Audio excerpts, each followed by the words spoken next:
Hi Taurus, welcome to your March 2022 Tarot Scope with me, Raphael from Radiant Reality. It's an absolute pleasure to have you. Thank you so much for being here. Thank you so much for joining me. Quick note, my readings are for your sun, moon and ascendant sign. So whether you're a sun, moon or rising sign Taurus, this is for you. And I always advise that you watch all three to get a clearer, more complete picture of how they're going to speak to you.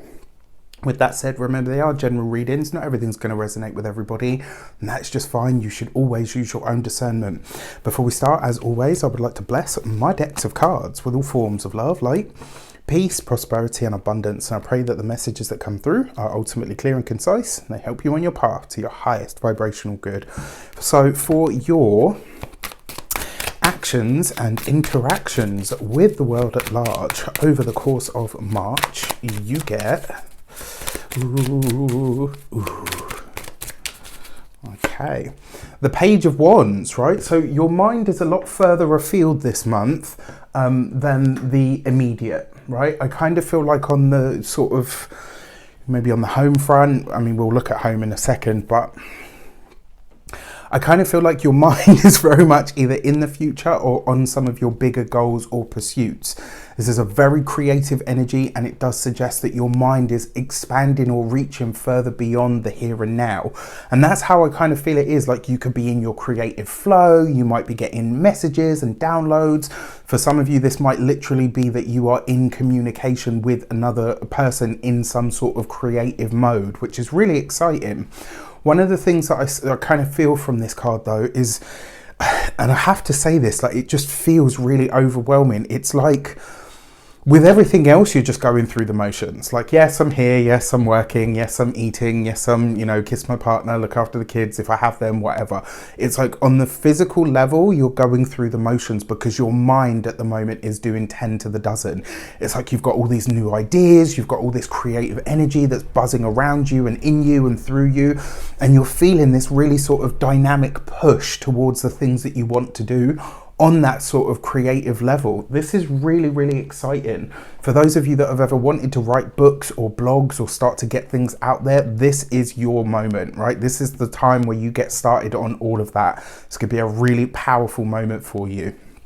When it comes to your communications and conversations, you've got the 8 of Cups. This is that kind of checked out energy, and that's how I feel like, and it's not that you're being rude, it's not that you're being mean, it's not that you're dissatisfied with anything. It's just, it's like you're so far in this creative energy, this creative realm, where there's all these messages coming through and all these ideas are just buzzing around your head that, if people say to you this month, like, you seem a little bit checked out, is everything all right? Just say to them, like, it's not personal, I've just got a lot going on in here. And it's not like, like, oh, I've got a lot going on in here. It's like, I've got a lot going on in here, right? Like there's a real excitement behind it, but you might appear or come across as emotionally unavailable this month. All right, so just something to watch out for those of you especially that are in partnerships or relationships. Now, that being said, your communications and conversations with the 8 of Cups, this is especially with the Page of Wands here, right? For some of you, if there are wounds, challenges or issues or things that you want to address with people, if there are conversations that you would like to have, this suggests that you can have them this month and you can find creative ideas around solutions or problems or challenges with interpersonal relationships or partnerships. Maybe because you are in that kind of removed, detached, lofty state. For your heart and half, or your love and relations, you've got the 3 of Cups. This is beautiful. So there was definitely reunion energy here, right? Now, one of the things that I kind of get from this as well, I feel like for some of you, this is literally you in the space where maybe you are reconnecting with a friend, and it might be because they've either been really harsh, maybe they didn't understand what you were doing, maybe they didn't agree with what you were doing, and there's reconciliation here. I love this for you, especially for those of you whose friends take on the same role as their family, right? Our family or our heart and hearth is not always about who we're born to. Sometimes it's who we choose on the path.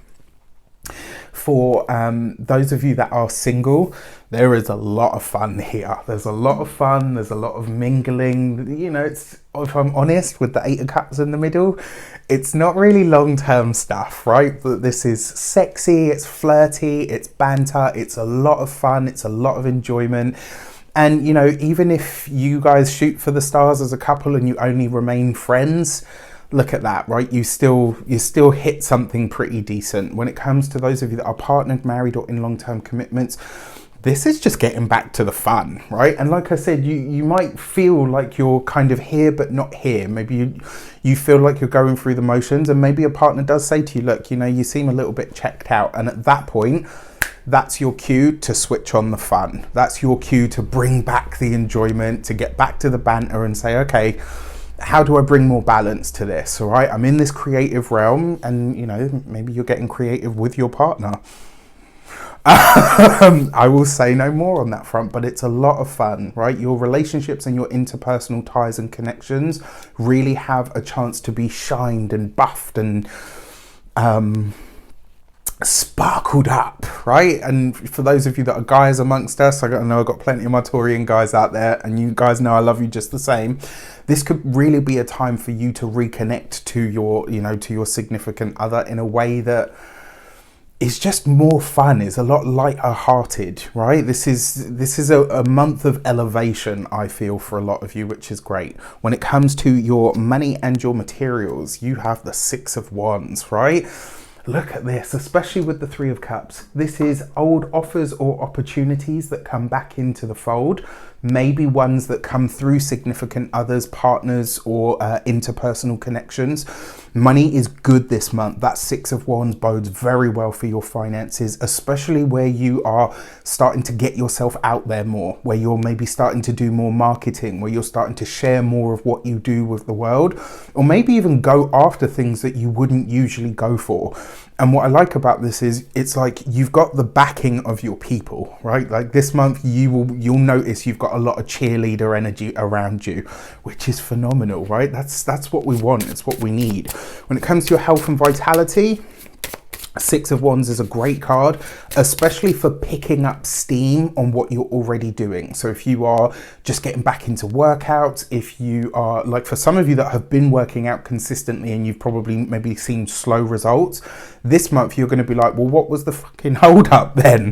Because it's like, you might feel like you just wake up one day and be like, yeah, I look good. Do you know what I mean? Like you could really be feeling this. And if that is the case, you're going to see the results now. If you're just getting back into this, you will see results quickly, or you'll start to feel those results quite quickly, which is great. For your first week of the month, you have the Tower card right underneath.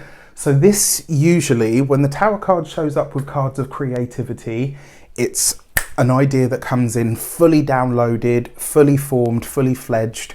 I had this happen to me about 2.5 years ago, and I'm still now at this point fleshing it out, because I was like, this is amazing. I just have no idea what to do with it. It was so big and it was so far beyond what I could comprehend at the time. I was like, yeah, this is great, guys. And they were like, you know, you need to get on it. So slowly but surely, painstakingly in the background, I've been building this thing out, and we'll see. We'll just see what it's going to become.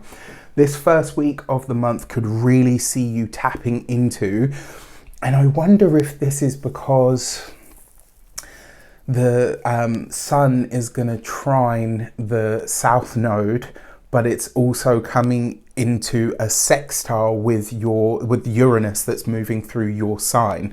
And I wonder if this first week of March is it's almost like something just goes, do you know what I mean? Like in your mind, and it comes fully formed. It's like this big, massive idea, or this huge understanding or realization that comes in that might turn everything upside down. And it's no wonder you're bloody checked out if you've got this thing coming in that's so massive that you're like, you know, you're trying to obviously work this into your everyday life. Your second week of the month, you've got the Magician card, right? This is exciting, especially with that Eight of Cups. Because it's like you can do what needs to be done without being emotional about it. And actually, you being slightly checked out this month actually works in your favor. That's the feeling that I get from it. That 8 of Cups kind of suggests that you're putting the feelings to the side, and the Magician card is you really starting to communicate maybe some of your bigger ideas, and more importantly, going toe to toe with people that you see as peers, people that see, you know, that are bosses, etc. You could be having some big conversations about your personal advancement this month. For your 3rd week of the month, you have the High Priestess, hidden things revealed. So for those of you that are single and ready to mingle, that is literally a friend, a secret admirer comes forward. You know, maybe a friend comes forward and says, look, we've been friends for years, but actually I fancy the pants off you. Let's get to it, right? Maybe not in such blunt terms. You know, if you're listening to this, maybe find it, although it is Taurus. Taurus likes it, you know, tell it how it is. So maybe, but all jokes aside, for those of you that are single and in that sort of open to dating sphere, there's a lot of fun to be had here.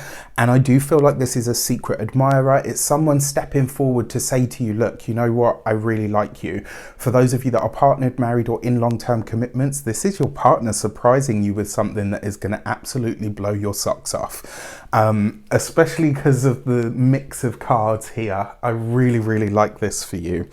And then finally, you've got the Fool card in the 4th week of the month. This is spontaneous and new financial opportunities that show up for you, or the quick and fast movement of financial opportunities that are around you. You've got the Fool card next to the High Priestess, which for me is always, it's kind of like the birth of something new. And then on top of that, you've got the 3 of Cups here. So it's kind of good news that you're not expecting. And remember, especially for the Ascendant Taurians, to a lesser degree the Sun and the Moon, that High Priestess showing up at the point which, because the 3rd week of the month is where the Sun steps into Aries. This is your 12th house. So something hidden at this point is going to be revealed. How exciting. I love it when the tarot and the astrology sync up. It just blows my mind every time. For your new moon message, so on you've got the new moon in Pisces, which is going to do wonders for you, for all of us actually. That new moon, you've got the gate 39 and provocation. And what this tends to happen with this card is it will highlight to you where somebody gives you the prod or the poke, where somebody gives you the nudge, something from the external world kind of makes you go, wait a sec, what did you just say? Or what just happened? Or what just came in? What just happened here, right? And it's going to be something that really pushes you to say, okay, you know what? I'm going to do something about this. It may also be that you provide the catalyst for somebody else to make a big change, right? And you're going to be able to track the progress because it will be happening in the external world.